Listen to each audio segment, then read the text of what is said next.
Welcome to ETAuto Big Bite. The automotive industry we have seen has been suffering after the pandemic that broke out last year. The second wave has further aggravated the situation. The auto component industry, which declined to about $57 billion of revenue in FY 18-19. To understand how grave the situation is right now, how the impact of COVID 2.0, or we can say the second wave, has impacted the business of auto component industry. I have here with me Mr. Deepak Jain, President, Auto Component Manufacturer Association. He will also talk about how did the industry fare in FY 2021. Welcome to ETAuto Big Bite, Deepak ji. First of all, I just want to understand this wave has been very dangerous if you compare to the first one. This wave has impacted even the rural market equally. In the wave one, the rural market was escaped. So how do you see the current situation? How do you expect the recovery to be after this second wave? We have seen, though, there was not a blanket lockdown, but we have seen, phased lockdown across all the automotive cluster, be it Chennai, Gujarat, Delhi NCR, or Pune in Maharashtra. So how do you see? Can you give us a sense? Nabil, thank you once again for having me and giving ACMA the opportunity to speak at your platform. You're absolutely right that the nature of COVID 2.0 was very different than the first wave. First, the scale itself was very different. If you remember, last year in September, the COVID peak in the country was almost touching 100,000. It was actually 97,000 cases in mid-September. And in COVID 2.0, it was almost 400,000. So it was 4 times more magnified. And I think the government, the industry, the healthcare system all got pressurized. I think no one was ready to see such a scale of COVID resurgence coming in. What it also did was that COVID 2.0 impacted all demographics. You did not, when last year it was, okay, only the elderlies were getting affected. But this time it actually was also to a lot of young people. And what happens is that it gives a fear psychosis in the people. As you also said, that it had spread to rural. It was no more an urban disease. It has also had a far-reaching consequences in the villages and continue to actually go there. So I think all this actually is giving a much more stronger and an adverse impact to business continuity. We also have to understand that going forward, I think industry was already grappling over the last 2.5 years with a very serious degrowth situation. Over a decade, the industry has degrown. The CAGR, if you look at it, has already reduced to a single digit. But if I look at only these 2.5 years, because 18-19, when we were actually a peak year, but even pre-COVID era in 19-20, there was a first year where the industry declined 18%. And in the COVID year, the industry has declined 14%. So in 2 years, the industry is almost wiped out more than 30% or so, right? And I think this gives enormous stress on the balance sheets, on the business continuity of people. Components, supply chains were anyways very critical. There were many headwinds which we have faced. Headwinds such as, first, labor availability. The safety of our employees. We also heard the migrants' labor story last year. So the labor availability, the raw material availability, and there were certain global raw materials like the semiconductors. They are still scarce. The rising input cost, and this is, unprecedented rise in the input cost because of the demand-supply disruption. And also with that, the logistic costs. Container problems, which was again a global problem. So I think we were already very stressed in terms of business continuity, smooth supplies. But the difference last year to this year is that last year was a national lockdown, right? And for 2.5 months, although the industry started the April 2020 with almost zero revenue, however, when the unlockdown process started, we saw pent-up demand coming in, and also the auto sales recovery was much better than expected. And we were hoping that when we start this financial year 21-22, we will actually be able to cover up some lost ground. However, unfortunately, again, in mid-April, this COVID resurgence happened, and we again had to get into a lockdown situation, but it was a regional lockdown. Now, this complicates the supply chain position a lot more, because it is not that we have said that the industry is shutting down or the country is shutting down. In regions like Maharashtra, Haryana, Karnataka, Tamil Nadu, they actually kind of announced their lockdowns, and rightly so, to calibrate the rising cases. But for the industry, although it was allowed to operate, but it basically was constrained because there were different types, and OEMs also reacted to it in the same way. The oxygen scarcity which we had, I think the industry had to take a view to divert the oxygen to the medical grounds. And I think here balancing lives and livelihood itself was not the mantra, but at least in April, May, it became saving lives as the mantra. So I think it's going to be an extremely tough time. We have lost a lot of, I would say, industry luminaries in this process, and my heartfelt condolences to actually everyone. I think each one of us has suffered pain and grief in this COVID 2.0, but I think there is still hope and resilience, and we carry forward. Hope and resilience is the only, way forward that can help us escape this situation. Certainly, you pointed out to the complex situation right now we are into. The complexity in terms of, regional lockdown because of the further, complexity or problem coming in terms of maintaining the supply chain. Also, you talked about the impact in the rural area that will probably hinder the recovery the way we had last year. So just want to understand, do you expect the recovery to be delayed, or you think it will not be a U shape like it was last year, or a V shape as it was last year? How do you see the recovery to shape up this after this pandemic?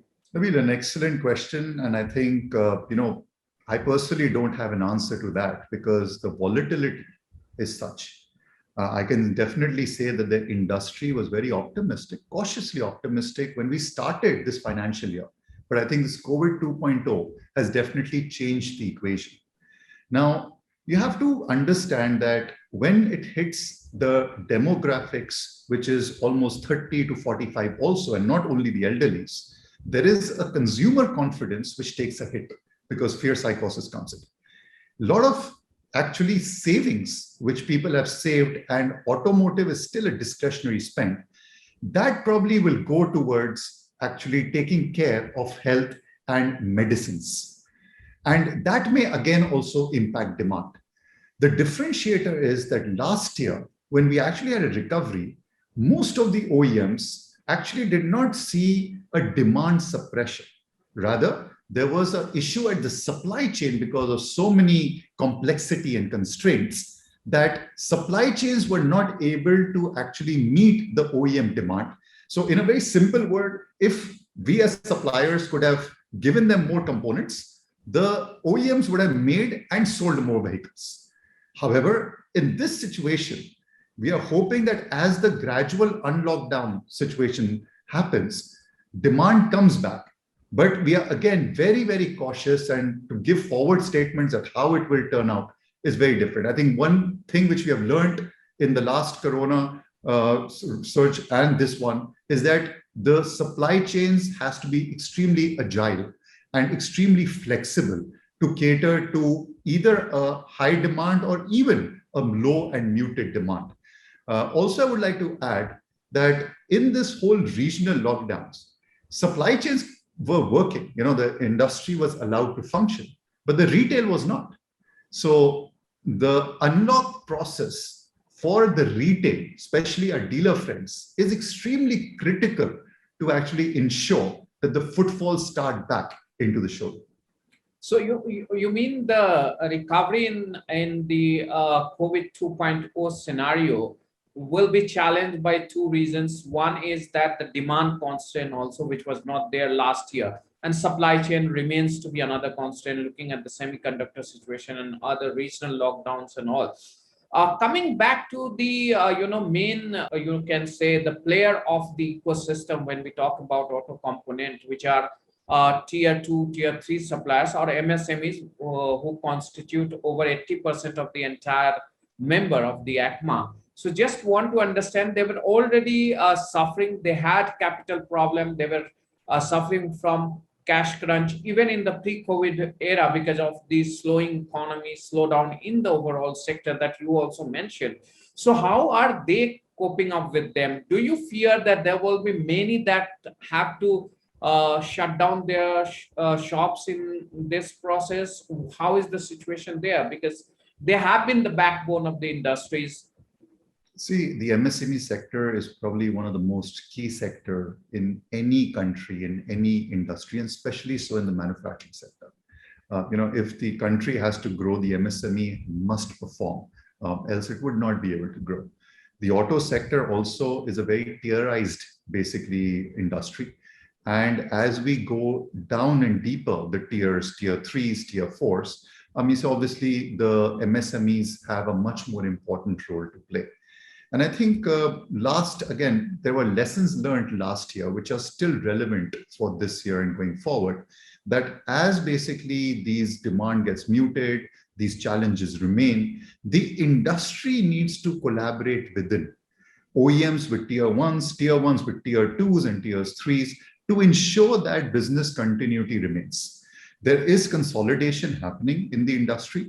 However, I think wherever we have seen that there are critical players of tier 2s and tier 3s, which actually are stretched financially, then I think the tier 1s or the OEMs step in to actually give them that lifeline so that they are able to continue sustained operations. I'm actually happy to note that at least in COVID 1.0, and even till now, ACMA has about 820 members, which I think 60% is almost MSMEs with the new definition.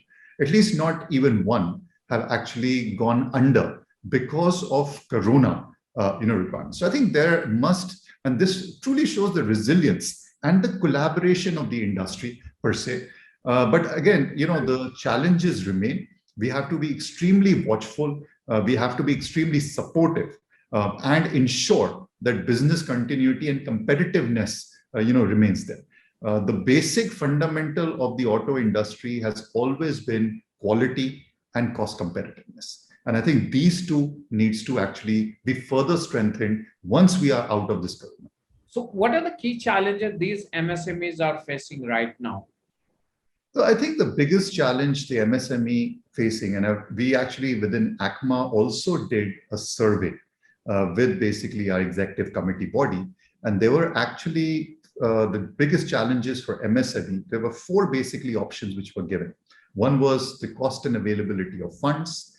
Second was the labor. Third was on the material. And fourth was on basically the financial support in terms of loans and moratorium.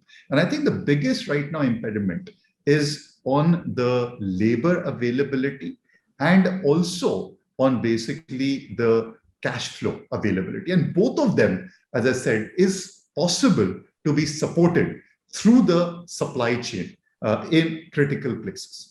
How about India has one of the highest capital cost, and looking at the COVID 2.0, COVID 1 had the option of moratorium, but this year there was no announcement of moratorium.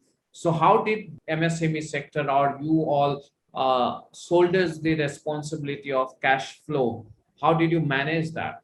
So I think, last year being a national lockdown, I think the central government stepped in, and rightly so, by giving not just a sector, but a complete basically, and I think people did take advantage and they basically, in the auto industry, I think for us, rather than just injection or a shot in the arm. I think most important is our continued revenue stream. If basically the demand is there, then basically the cash flow situations don't really come arise. Look at month of May. I think month of May has been extremely bad month and also an unexpected month because of this COVID 2.0 resurgence.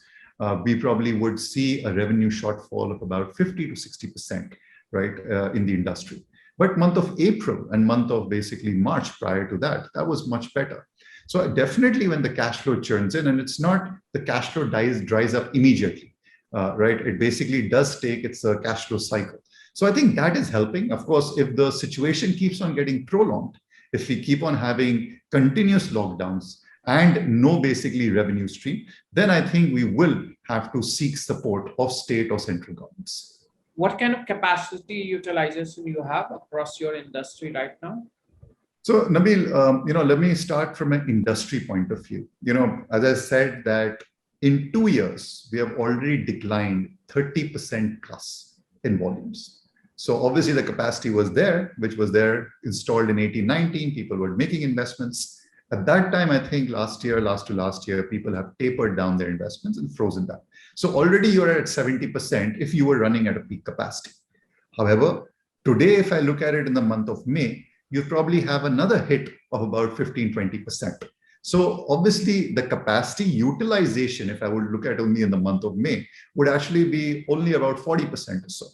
However, in a quarter, if I see last year, where we were actually having a good run of rate throughout the industry in most of the segments, then I think you were running at a capacity of almost close to about 60 to 70%. So that's how it is coming in.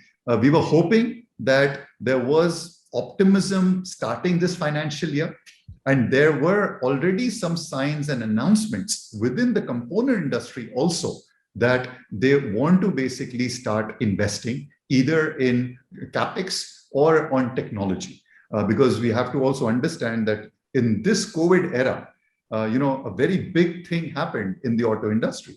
We actually migrated from a BS4 to BS6. And I think now the impetus comes on is on localization and cost competitive, which basically also would need further investments. Deepak, if I remember correctly, when we spoke in 1920, looking at the slowdown that the industry was experiencing, you expected or you said that there will be a job loss of to the tune of about 1 million people will lose job, and $1 billion investment will be put on hold. How do you see now? Because after COVID, it has further, the situation has gone bad to worse. In such a scenario, what kind of investment you think has been held back in the last 2 years or 1 year, or including the previous year, if you could give us a sense, and what kind of job losses you expect, and what kind of job creation that would have happened in a normal situation that we have not had? So Nabil, this slowdown is unprecedented, right? It has a different factor than just basically economics. And obviously, so even before the pandemic, you were expecting a job loss. So I just want to understand by what factor, but how much it has further gone bad to us. I'm coming to that. So let me, as I was explaining that, this slowdown, which is already from 18-19 continuing and eroding basically the volumes of the industry. This slowdown has many, many reasons. It's not just only economic slowdown, which was pre-COVID, but even now it is also having a pandemic slowdown. And it's never been witnessed before, right? Now, when you look at investments, obviously, in a very simple, if the industry was expected to grow a certain percentage, you would need investments to cater to that. And that basically is the opportunity lost of either the employment generation or actually the investment creation. And that actually has to, again, directly link with also the economic growth of the country. Now, from when I talked about a $1 billion basically investment hold, we were very simply putting the math that if we were at that time a $58 billion component industry, and if it was to even grow 10% or so, you would add actually about close to $5 to $6 billion annually. And in that $5 to $6 billion, a $1 billion minimum investment, the industry would have definitely done to basically cater to that. But you've actually gone from a $58 billion to actually 50 and maybe further declining when our ACMA components results will be out for the industry. So that decline obviously reduces the ability to further invest as well. Second, in terms of job loss, I think you have to see job, especially during the pandemic, in a very different way. Today, we actually have a different problem. We are having a problem of not getting the employees. We are not actually getting the workforce required to run our shop floors as efficiently as possible because of migrancy, because of fear psychosis. We have also put in a lot of safety protocols. There are state guidelines that you can only run during these lockdowns at 50% occupancy. So I think it's not an issue of job loss. It's actually an issue of getting the people to run your shop floor, which is actually the challenge today. But we saw just before the beginning of the second wave, we saw a lot of job losses were also announced. A lot of people, contractual workers were retrenched at the OEM side also, and some of the tier one also. So that also we saw. Now, because of the migration of the labor, that shortage of laborers have come back, right? So the discussion taking forward, just want to understand, you talked about FY20 and 21. We see further decline. What kind of decline you expect, and what would be the market industry's revenue in this year? So I think usually the ACMA has still not able to publish the decline of 2021 vis-a-vis 1920. As I said, that 18-19 was 58, then it came to almost about 49.5 billion. We still have to come to a figure. But usually the component industry is completely aligned and follow the domestic industry with obviously certain surpluses in the aftermarket as well as the export-import deficit which comes through. So with that, I think, it's a reasonable expectation that if the industry declined 14%, we probably would be also having a double-digit figure. It can be better because of the three reasons. Number one, the exports were pretty stable. Second, the imports were lesser than the exports. So we probably, although are having a deficit, however, there is a reduction in the deficit because we have had less components imported. And third, also on the aftermarket, which has been pretty stable. So if we club all this and also see the domestic OEM outlook, we probably would be maybe not at least 14%, at least better than 14% reduced. Also, we have to see that domestic industry largely accounts for 70%. And because of the transition of BS4 to BS6, there has been certain more value addition on a vehicle because there have been more systems. So that also will probably play on the revenue of the component industry. We're hopeful that within a month or so, we would be announcing that. So you said that the decline in component industry will yet be better or lower than the vehicle industry. So just want to understand what were the silver lining in that space. What really drove the growth? What were the factors that helped the component industry maintain or help sustain the degrowth, lesser degrowth compared to the vehicle counterparts? Well, as I explained, I think our revenue is a mix of the domestic industry, the export-import deficit, and also the aftermarket. Fortunately, the aftermarket performed quite well, especially after basically the unlock happened last year. And also exports in different markets continued to actually have a robust growth. If you look at it, within the ACMA, I think we are actually having almost close to about 60% of the exports is coming from the Europe and US. And those markets continue to perform as well. So I think these were the reasons why actually there was silver lining, and we actually probably would perform better than the total average industry decline. What are the areas they should focus in terms of trying to, assuage the loss or the impact that has been brought in by this COVID? Well, Nabil, I think the industry runs on only two basic fundamentals: quality and cost competitiveness. I think this pandemic, although was extremely devastating in the nature, but it also gave us opportunities to relook at our cost structure. And we have actually probably done many innovations. Many learnings have happened. For example, a digital innovation.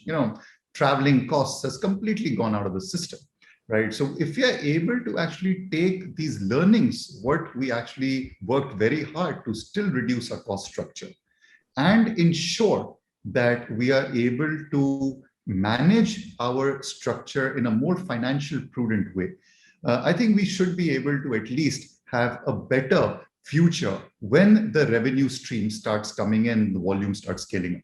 Also, I think on quality and technology, we need to have a single eye focus, because in this whole COVID protocols, I think quality probably suffered, and we need to reinstate our back to basics and go on to the quality front.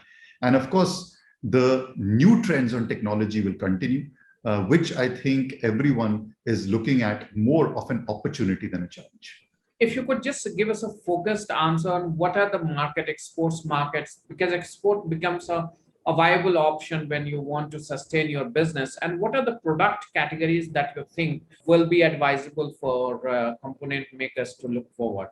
I think I have said before that this is an opportunity, especially for the component sector, to become the factories of the world.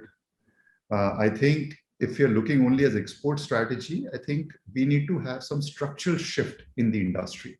With this whole COVID situation, de-risking became the mantra for supply chains. And as you de-risk any over-dependent region, it gives other regions also a chance to participate in that business. And hence, I think for India's point of view, there is definitely an opportunity to export. And mind you that components have already been exported towards the OEMs in Europe as well as in US. So definitely there is quality consistency. I think the bucket is there for all sorts of components. We are also very keenly watching the PLI, which will definitely put in more manufacturing investments into the country for the auto sector, as well as make us more competitive, because scale also adds to competitiveness. When you decline and reduce volumes, it also loses competitiveness. But if you are able to actually grow this sector, you will also add more competitiveness to it, which also will give us an advantage in making more share in our global value chain. One last question. How do you see FY 21-22? Very challenging. Outlook for that? No, I think it will be extremely challenging with this COVID 2.0. There's already talks to basically have another surge, but I think it will be a year where we will continue our resilience. We need to be more better prepared and planned. In terms of volume, I'm sorry, but it's very difficult to give you an outlook, but I hope that it is going to be a better, more optimistic year than the year which has just gone by in 2021. So I think 21-22, we are hoping that this will be a change year for all of us. With this hope, let's thank you so much, Deepak, for joining ETAuto Big Bite. It was very elaborate, and we understood the actual situation, how the auto component industry is shaping up or dealing with this crisis. Thank you so much once again for joining ETAuto. Thank you. Thank you for having me, Nabil.